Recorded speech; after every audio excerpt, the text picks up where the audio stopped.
નમસ્તે વિદ્યાર્થી મિત્રો, આ ચેનલના વિડીયોમાં આપનું સ્વાગત છે. મિત્રો, ધોરણ 12 પ્રકરણ 1 સંબંધ અને વિધેય ભાગ 13.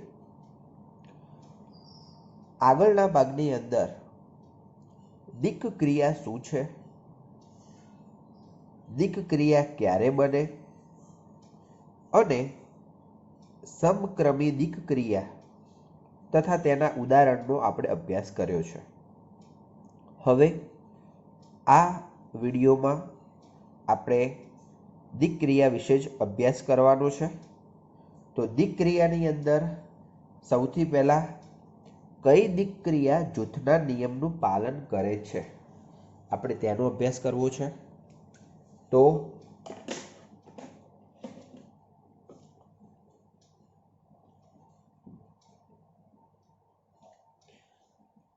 એની વ્યાખ્યા જોઈ લેજો કે જૂથનો નિયમ જે સામાન્ય રીતે આપણે જે રીતે જાણીએ છીએ એ જ પ્રકારે કે જો A star B star C equal to A star B star C આવું થતું હોય, પણ કોના માટે? તો કે for every ABC belongs to A, તો દિક ક્રિયા star A cross A to A જૂથના નિયમનું પાલન કરે છે તેમ કહેવાય. કારણ કે અહીંયા સૌથી પહેલાં A અને B નું જૂથ છે અને અહીંયા જોઈએ તો B અને C નું જૂથ છે. તો એ પ્રમાણે બંને જૂથો આપણને અલગ અલગ દેખાય છે. તો આપણે કહી શકીએ કે એ જૂથના નિયમનું પાલન કરે છે. પરંતુ જૂથના નિયમનું પાલન કરવા માટે સૌથી પહેલાં જે દિક ક્રિયા છે એ દિક ક્રિયા જે ક્રિયા છે એ દિક ક્રિયા હોવી જોઈએ. અને દિક ક્રિયા હોય તો જ આપણે વિચારવાનું થાય કે જૂથના નિયમનું પાલન કરે છે કે નથી કરતું. હવે ઉદાહરણ 36. સાબિત કરો કે સરવાળો અને ગુણાકાર R પર જૂથના નિયમોનું પાલન કરતી દિક ક્રિયાઓ છે, પરંતુ બાદબાકી R પર જૂથના નિયમોનું પાલન કરતી નથી.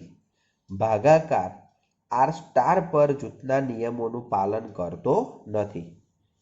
અહીંયા તમે એક વસ્તુ નોંધ્યું હોય તો આગળના વિડીયોમાં અને આ વિડીયોમાં જ્યારે ભાગાકારની વાત આવે છે ત્યારે આરની જગ્યાએ R સ્ટાર આવે છે, બરાબર?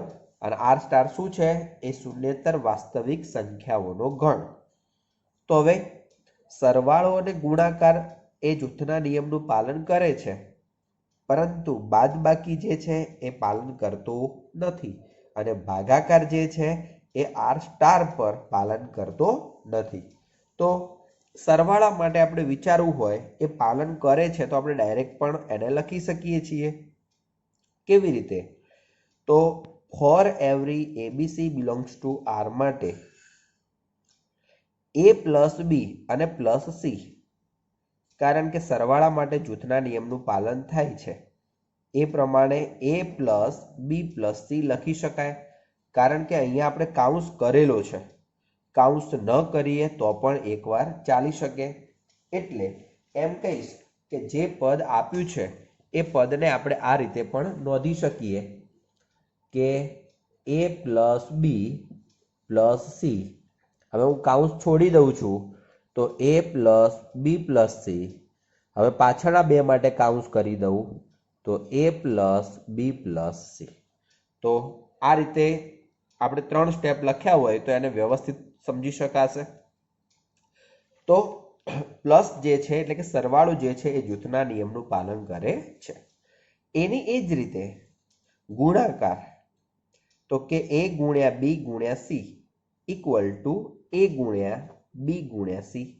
તો અહીંયા પણ એ જ રીતે કે અહીંયા A ગુણ્યા B નું જૂથ છે અને ગુણ્યા C છે, તો ઇક્વલ ટુ લખવું હોય તો A into B into C લખી શકાય. અને પછી એમાં B અને C નું જૂથ કરીએ અને એને અલગ પાડીએ. તો આ રીતનું પદ હોવાથી સરવાળો અને ગુણાકાર R પર જૂથના નિયમનું પાલન કરે છે. હવે બાદબાકી એ R પર પહેલા પાલન કરતું નથી. તો જો પાલન કરતું નથી તો તમે ગમે તે ઉદાહરણ લઈને જોઈ શકો છો. તો આપણે એમ કહીએ કે ધારો કે a બરાબર 1, b બરાબર 2 અને c બરાબર 3 લઈને આપણે એને ચેક કરીએ.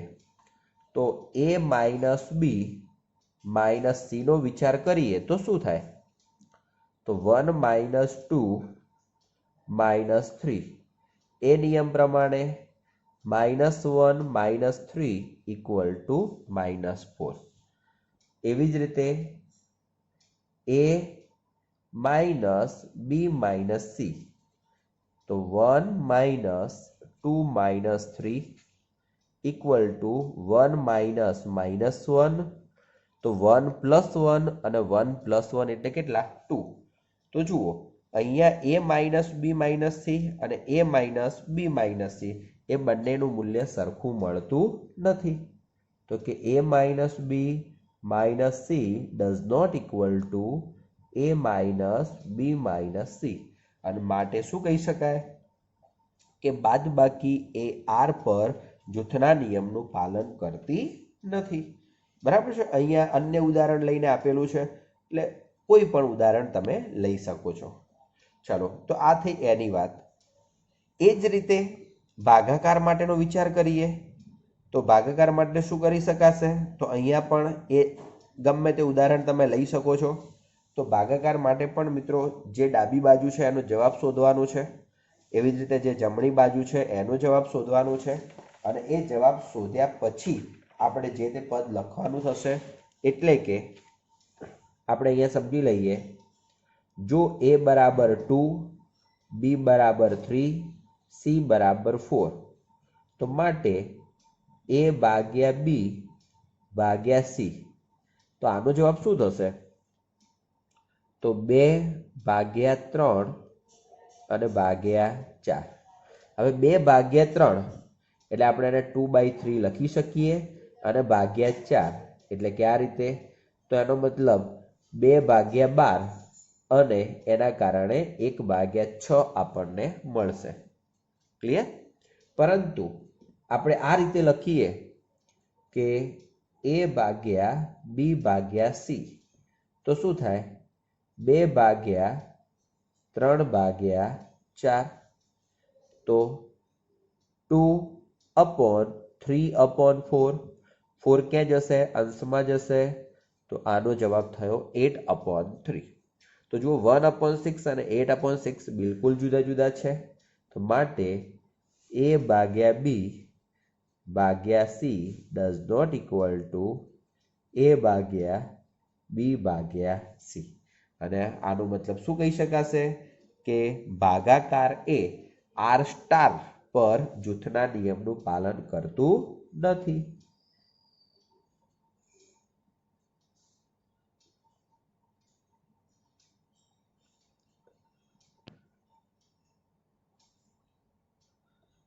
બરાબર, આ રીતે આપણે એને સમજી શકીએ છીએ. એટલે જુઓ, જે પાલન કરતું નથી એના માટે આપણે ગમે તે ઉદાહરણ આપી શકીએ છીએ.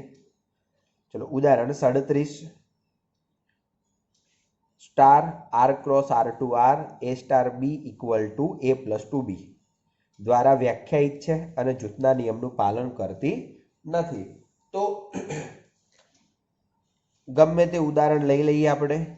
બરાબર, અને એ ઉદાહરણને આધારે જો અહીંયા 8 સ્ટાર 5 સ્ટાર 3 લીધા છે એટલે કે a તરીકે 8, b તરીકે 5 અને c તરીકે 3 લીધા છે. એનો અહીંયા જવાબ શોધ્યો તો 24 થાય છે. અહીંયા જવાબ શોધ્યો તો એ 30 થાય છે. અને એ બંને જવાબો કેવા છે? સરખા નથી. તો મિત્રો આ જવાબ શોધ્યા પછી આપણે અહીંયા ઉલ્લેખ કરવો પડે કે માટે 8 star 5 star 3 does not equal to a star 5 star 3. બરાબર, સરખા નથી. અને માટે સ્ટાર એ આર પર જૂથના નિયમનું પાલન કરતું નથી. તો એને અહીંયા એ સૌથી પહેલા જ વાક્ય રચના લખી દીધી છે. બરાબર, આપણે એને છેલ્લે લખવા પ્રયત્ન કરીશું. તો આ હતું જૂથના નિયમની વાત. બરાબર, આગળ એક સમક્રમી જોયું. અહીંયા દિક ક્રિયા માટે જૂથના નિયમનો અભ્યાસ કર્યો. હવે એક અગત્યનો ટોપિક કે તટસ્થ ઘટક. મિત્રો, આપણને સામાન્ય રીતે ખબર છે કે સરવાળા માટે તટસ્થ ઘટક કયો? તો કે એ શૂન્ય છે. સમજો, મારી વાત સમજવાનો પ્રયત્ન કરજો. સરવાળા માટે તટસ્થ ઘટક શૂન્ય છે, પરંતુ ક્યારે? તો જ્યારે ગણ ઝેડ આપ્યો હોય, ક્યુ આપ્યો હોય, કે આર આપ્યો હોય, કે ડબલ્યુ આપ્યો હોય ત્યારે. પરંતુ એન આપ્યો હોય તો એનો તટસ્થ ઘટક શૂન્ય થાય નહીં. કારણ કે આ શૂન્ય એ એનમાં સમાતો નથી, માટે એ એન માટે તટસ્થ ઘટક ન કહી શકાય. ચલો, એવી જ રીતે આપણે સામાન્ય રીતે જાણીએ છીએ કે ગુણાકાર માટેનો તટસ્થ ઘટક કયો? તો તટસ્થ ઘટક ગુણાકાર માટે છે 1. કેમ? કે જે કોઈ પણ સંખ્યા હોય એ કોઈ પણ સંખ્યાને તમે 1 વડે ગુણો છો તો તમને એનો એ જવાબ મળે. સરવાળા માટે 0 કેમ છે? કે કોઈ પણ સંખ્યામાં 0 ને ઉમેરવામાં આવે તો જવાબ તરીકે આપણને એ સંખ્યા જ મળે છે. તો સરવાળા માટે 0 અને ગુણાકાર માટે 1 એનો તટસ્થ ઘટક કહેવાય. પણ એ તો આપણે પહેલેથી જાણીએ છીએ એટલા માટે. પરંતુ અહીંયા સરવાળો ગુણાકાર સિવાય કેટલાય પ્રકારની જુદી જુદી દિક ક્રિયાઓ હોય. તો જુદી જુદી દિક ક્રિયાઓ માટે તટસ્થ ઘટક દરેક વખતે બદલાતો રહેશે. પરંતુ તટસ્થ ઘટક પહેલા તો મળે કે ન મળે એનો કોની ઉપર આધાર રહે છે એનો આપણે અહીંયા વિચાર કરવો પડશે. તો આપણે એની વ્યાખ્યા સમજવા પ્રયત્ન કરીએ. તો જુઓ, સૌથી પહેલા આપેલ દિક ક્રિયા star A cross A to A માટે કોઈ ઘટક E બિલોંગ્સ ટુ A. સમજી લેજો, આ જે E છે એ ગણ A માં હોવો જોઈએ. E બિલોંગ્સ ટુ A અસ્તિત્વ ધરાવે કે જેથી, હવે આ પદ પણ સાથે સાથે જોજો, A સ્ટાર E બરાબર E સ્ટાર A બરાબર A. અહીંયા જોજો, ક્રમના નિયમનું પણ પાલન થવું જોઈએ. A સ્ટાર E અને E સ્ટાર A નું મૂલ્ય સરખું હોવું જોઈએ, અને સરખું પણ કેટલું હોવું જોઈએ? A જેટલું હોવું જોઈએ. આવું કોના માટે? તો કે for every A belongs to R. અહીંયા R લખ્યો છે પણ R નહીં, અહીંયા શું આવશે? કેપિટલ A, કારણ કે આપણે ગણ A નો વિચાર કરીએ છીએ એટલે. તો for every A belongs to A, તો ઘટક E ને દિક ક્રિયા સ્ટાર માટે તટસ્થ ઘટક કહે છે.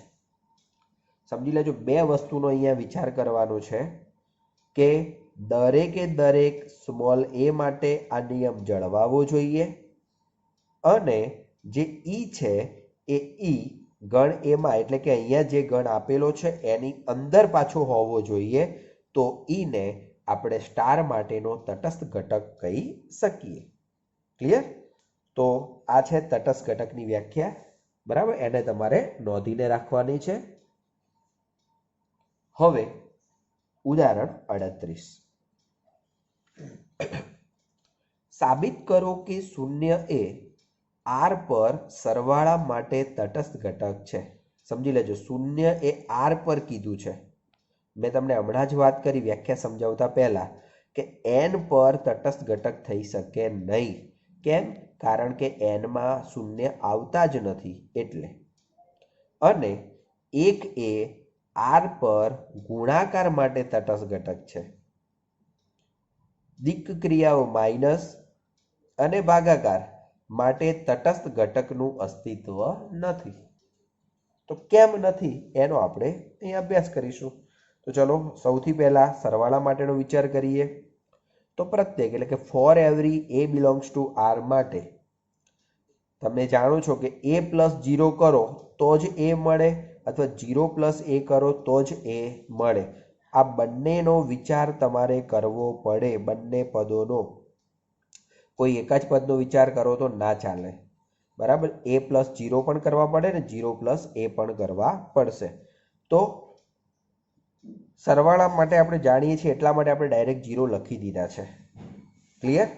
ધારો કે તમને એવું નથી ખબર તો તમે એને અન્ય રીતે લખવું હોય તો શું લખી શકો છો? બરાબર, તો તો સૌથી પહેલા તો આપણે એ વિચાર કરવો પડે મિત્રો, આ દાખલાને અહીંયા આ રીતે નોંધવાનો પ્રયત્ન કરજો જે હું અહીંયા સમજાવું છું એ પ્રમાણે. સૌથી પહેલા તો જે સરવાળાની વાત છે એ સરવાળો એ આર પર સમક્રમી છે કે નહીં એનો વિચાર કરવો પડે. તો પહેલા તો આપણે એ જોઈ લઈએ કે સરવાળા માટે a star b equal to a plus b અને b star a equal to b plus a. હવે a પ્લસ b અને b પ્લસ a સરખા છે તો માટે a star b equal to b star a. કોના માટે વિચાર કર્યો? ફોર એવરી a અલ્પવિરામ b બિલોંગ્સ ટુ r માટે વિચાર કર્યો છે. ઓકે, તો શું કહેવાશે કે સરવાળો જે છે એ r પર સમક્રમી છે. તો પહેલા તો કોઈ પણ તટસ્થ ઘટક શોધતા પહેલા આપણે એ સમક્રમી છે એવું આપણે નોંધવું પડે. બરાબર? તો અહીંયા સરવાળાની વાત છે માટે અહીંયા પ્લસ કરી દીધું છે, સ્ટાર નથી લખ્યા. હવે સમક્રમી છે તો જ આપણે કહી શકીએ કે એનો તટસ્થ ઘટક કદાચ મળી શકે. બરાબર? સમક્રમી ન હોય તો તટસ્થ ઘટકનો કોઈ વિચાર કરવાનો રહેતો નથી. બરાબર? પણ જો સમક્રમી છે તો તટસ્થ ઘટક શોધવાનો આપણે વિચાર કરીશું. હવે ધારો કે ઈ એ આર પર દિક્ ક્રિયા પ્લસ નો તટસ્થ ઘટક છે. આપણે આવું ધારી લેવાનું. ધારો કે ઈ એ આર પર દિક્ ક્રિયા પ્લસ નો તટસ્થ ઘટક છે. આવું હોય તો શું થાય? a star E equal to a equal to E star a, જેની વ્યાખ્યા પ્રમાણે આપણે પદ લખીએ છીએ. હવે a સ્ટાર ઈ એટલે ખરેખર a plus E star a એટલે ખરેખર ઈ પ્લસ a. તો a પ્લસ ઈ અને ઈ પ્લસ a બંને તો કેવા છે? સરખા. તો માટે a plus E equal to a. એ ઉડી જાય તો ઈ ઇક્વલ ટુ 0. આ 0 એ આરમાં સમાયેલા હોવા જોઈએ. તો કે આરમાં સમાય છે તો માટે 0 એ આર પર પ્લસનો એટલે દિક્ ક્રિયા પ્લસનો તટસ્થ ઘટક થાય અથવા છે. બરાબર? તો મિત્રો આ રીતે આપણે આટલું કામ કરવું પડશે દરેક દાખલા માટે. બરાબર? જો સમક્રમી નહીં હોય તો આપણે તટસ્થ ઘટક શોધીશું નહીં. એ પહેલા સમક્રમીનો વિચાર કરવાનો છે અને પછી તટસ્થ ઘટકનો વિચાર કરવાનો છે. તો આ થઈ ફક્ત સરવાળા માટેની વાત. હવે એના પછી એની જ અંદર છે ગુણાકાર માટેની વાત. બરાબર?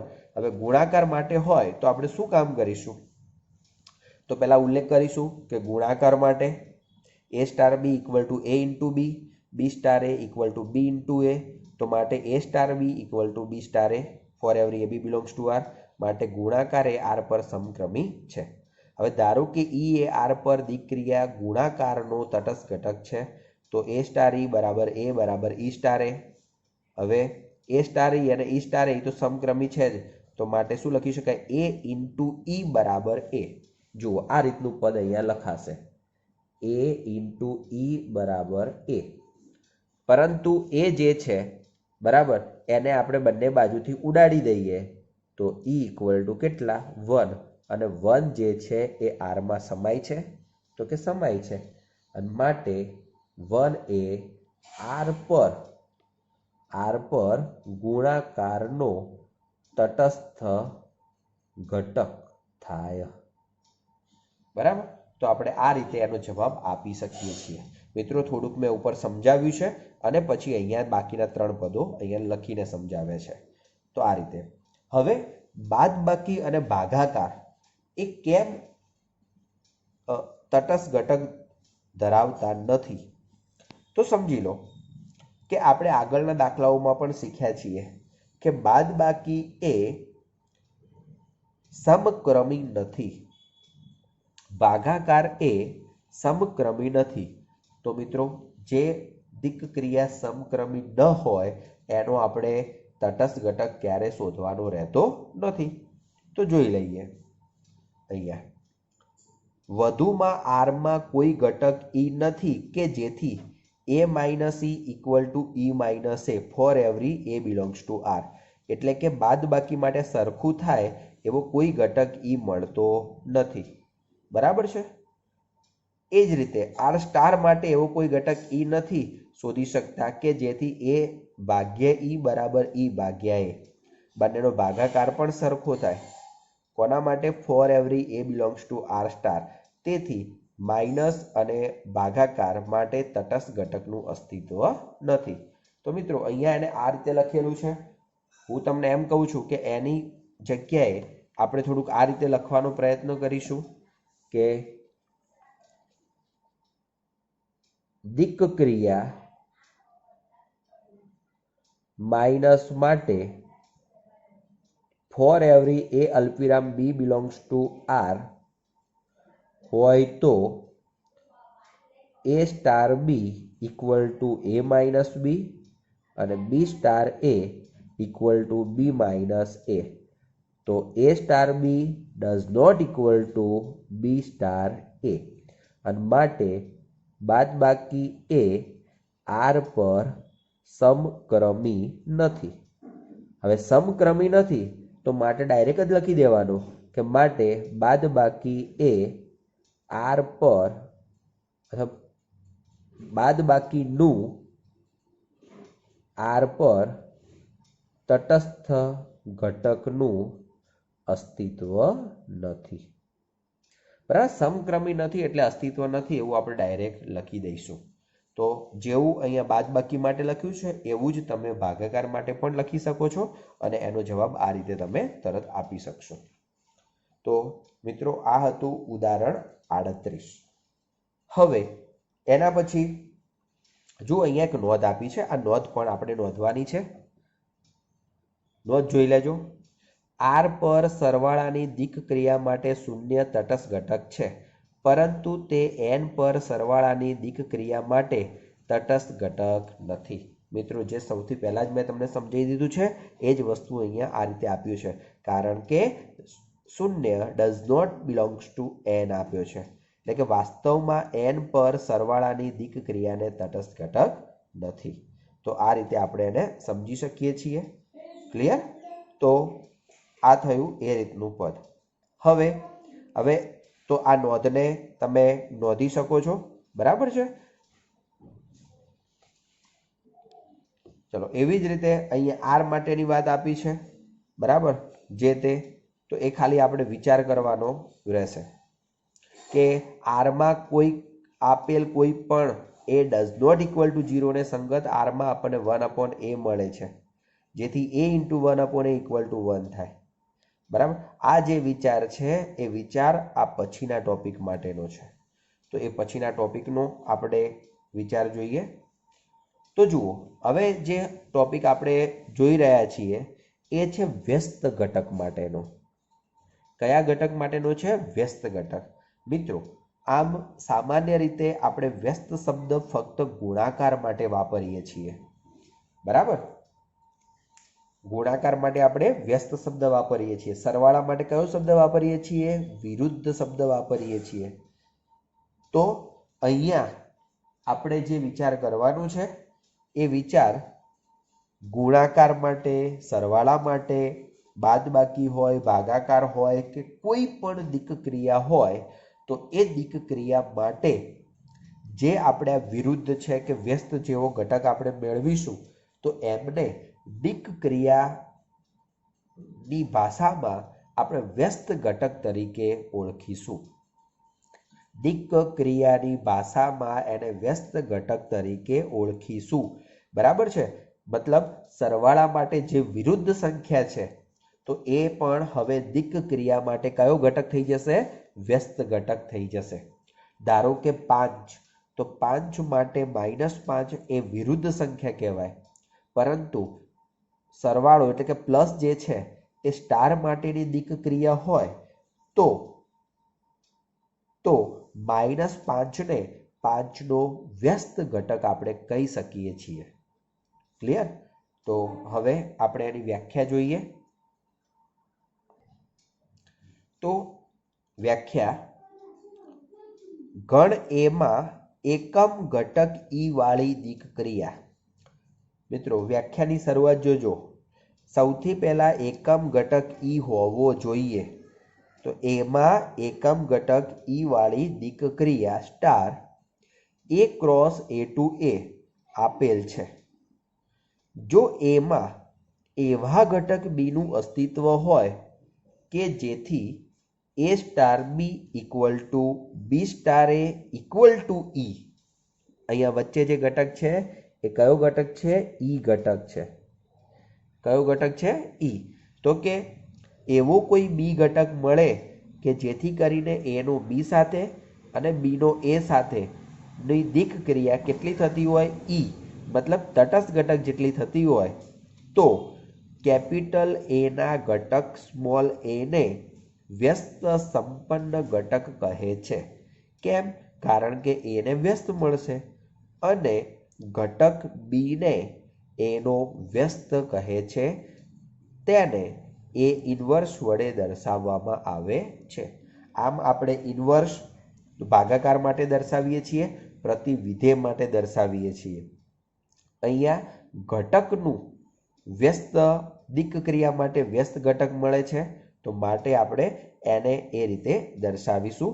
તો મિત્રો ફરીથી વ્યાખ્યાને સમજી લઈએ કે એમાં એકમ ઘટક ઈ વાળી દિક ક્રિયા, મતલબ સૌથી પહેલા દિક ક્રિયામાં એકમ ઘટકનું અસ્તિત્વ હોય, આ પ્રકારની દિક ક્રિયા હોય. કોઈ એવો ઘટક બી, પણ એ પણ ક્યાં હોવો જોઈએ? એમાં હોવો જોઈએ.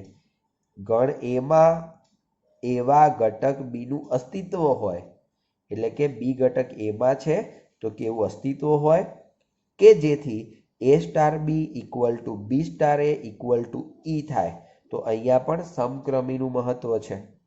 તો આપણે ગણ એના ઘટક એને વ્યસ્ત સંપન્ન ઘટક કહે છે અને સ્મોલ બી ને સ્મોલ એ નો વ્યસ્ત છે એમ કહી શકાય. તેને A ઇન્વર્સ વડે દર્શાવવામાં આવે છે. તો આ વાત થઈ વ્યસ્ત ઘટકની. હવે ઉદાહરણ 39ને આપણે સમજીએ.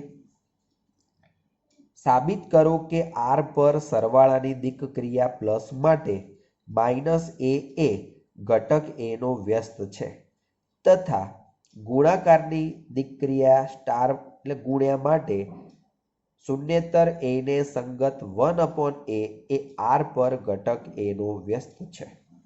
મિત્રો ઉદાહરણ 39 સમજતા પહેલા તમને એક વાત કરું તો તટસ્થ ઘટક જે છે એ જે તે દિક ક્રિયા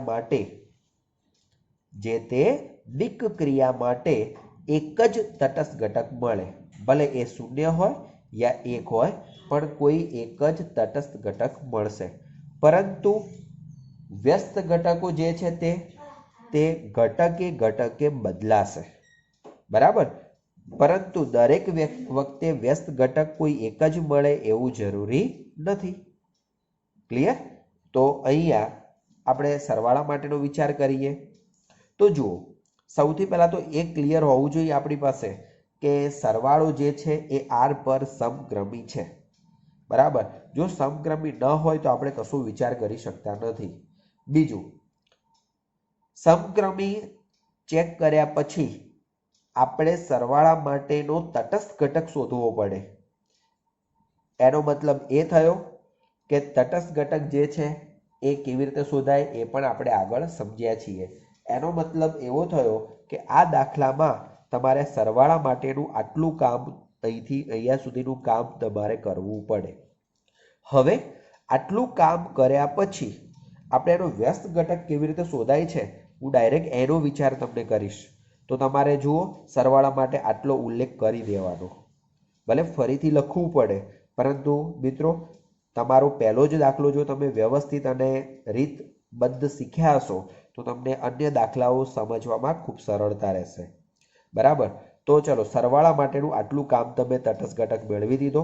હવે આપણે કામ કરીએ છીએ ને વ્યસ્ત ઘટક માટેનું, જેને હું અહીંયા નોંધું છું કે ધારો કે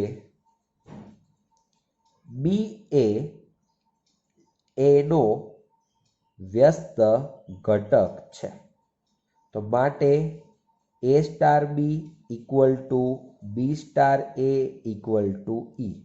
હવે સરવાળો છે તો a plus b equal to e તરીકે આપણે શું લખી શકીએ છીએ? 0, કારણ કે સરવાળાનો તટસ્થ ઘટક કોણ છે? 0.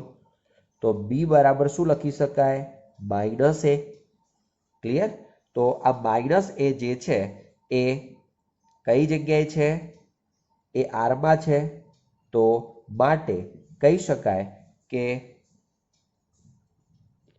માઇનસ જે છે એ આરમાં છે. તો આપણે શું કહી શકીએ છીએ કે આ પદ જે છે એટલે કે -a એ ઘટક એનો વ્યસ્ત ઘટક છે. પણ શાના માટે? સરવાળા માટેનો વ્યસ્ત ઘટક છે એમ આપણે કહી શકીએ. તો આ વાત થઈ સરવાળા માટેની. હવે એની એ જ વાત ગુણાકાર માટે આપણે વિચાર કરીએ. તો ગુણાકાર માટે વિચાર કરવો હોય તો ગુણાકાર માટે પણ આગળના દાખલામાં શીખ્યા હતા એ જ પ્રમાણે ગુણાકાર માટેનું સમક્રમી બતાવવું પડે, ગુણાકાર માટેનો તટસ્થ ઘટક બતાવવો પડે. ગુણાકાર માટેનો તટસ્થ ઘટક બતાવ્યા પછી આપણે એમનો આ જ નિયમ પ્રમાણે વ્યસ્ત ઘટક શોધવો પડશે. બરાબર છે? તો એની અંદર આપણે શું કરીશું ગુણાકાર માટે? તો ચલો સમક્રમી થઈ ગયું, એનો તટસ્થ ઘટક થઈ ગયો. હવે આપણે વિચારીએ કે ધારો કે બી એ એનો વ્યસ્ત ઘટક છે. તો માટે a star b equal to b star a equal to e. હવે ગુણાકાર છે તો એ ઇન્ટુ બી, ઈ તરીકે કેટલા હતા? 1. તો માટે બી બરાબર 1/a. તો માટે 1/a એ ગુણાકાર માટે એનો વ્યસ્ત ઘટક છે એમ કહેવાય. તો મિત્રો આટલી રીત થાય. બરાબર છે? માટે આપણે ડાયરેક્ટ નહીં લખીએ, આપણે સમક્રમી બતાવીશું, એનો તટસ્થ ઘટક શોધીશું અને એ શોધ્યા પછી જ આપણે એમનું વ્યસ્ત ઘટક બતાવવા પ્રયત્ન કરીશું. મિત્રો સમક્રમી નહીં હોય તો તટસ્થ પણ નહીં મળે ને વ્યસ્ત પણ નહીં મળે. જો કદાચ સમક્રમી હશે પરંતુ એનો તટસ્થ ઘટક નહીં મળતો હોય તો વ્યસ્ત ઘટક પણ મળશે નહીં. પરંતુ અમુક દાખલામાં એવું પણ થશે કે સમક્રમીય હશે, એનો તટસ્થ ઘટક પણ મળતો હશે પરંતુ એનો વ્યસ્ત ઘટક અસ્તિત્વ નહીં ધરાવતો હોય. બરાબર? એવું પણ શક્ય બનશે. તો મિત્રો આ જે મેં કહ્યું છે એને તમે નોંધ તરીકે લખી શકો છો. બરાબર છે? તો એને અહીંયા લખી દેજો નોંધ તરીકે. તો આ વિડીયોમાં આપણે એક હજી ઉદાહરણ 40નો પણ અભ્યાસ કરી લઈએ કે -a એ n પર સરવાળાની દિક ક્રિયા પ્લસ માટે a બિલોંગ્સ ટુ n નો વ્યસ્ત નથી. કેમ?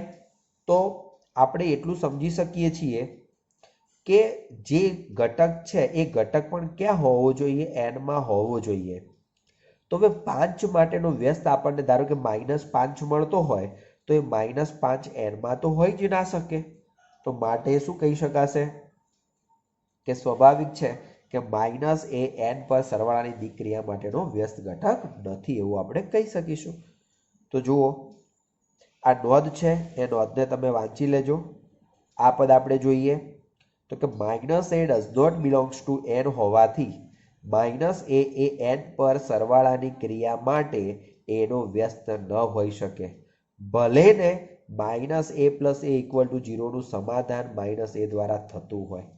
બરાબર? થાય એ મહત્વનું નથી, પરંતુ વ્યાખ્યા પ્રમાણે ગણ એમાં હોય એવા ઘટક બી નું અસ્તિત્વ હોય. એટલે કે બી ઘટક પણ ગણ એમાં હોવો જોઈએ. એટલે કે -a પણ n માં હોવું જોઈએ, પણ એ નથી. ક્લિયર? તો આ જે લીટી છે એ લીટીને આધારે આપણે આટલા સુધી લખીશું તો ચાલશે. ચાલો એ જ રીતે n માટે વ્યસ્તનો વિચાર કર્યો છે તો શું થાય? આ જ પ્રમાણે n માં a ની કિંમત જો 1 ન હોય, સમજી લો ધારો કે a તરીકે 2 છે તો 2 હોય તો 1/2 એ શું n માં હશે? તો કે નહીં હોય. બરાબર છે? તો n પર ગુણાકારની દિક ક્રિયા માટે એક સિવાયના કોઈ પણ ઘટકનો વ્યસ્ત અસ્તિત્વ ધરાવતો નથી. તો આ પ્રમાણે આપણે તટસ્થ ઘટક અને વ્યસ્ત ઘટક શું છે, બરાબર, ક્યારે અસ્તિત્વ ધરાવે, ક્યારે અસ્તિત્વ ન ધરાવે, એ મિત્રો એની વ્યાખ્યાને બરાબર મગજમાં રાખીશું તો આપણને કોઈ દાખલાઓમાં પ્રશ્ન કે પ્રોબ્લેમ થશે નહીં. તો મિત્રો વિડીયોને લાઈક અને શેર કરીએ, ચેનલને સબસ્ક્રાઈબ કરીએ. Thank you. જય હિન્દ.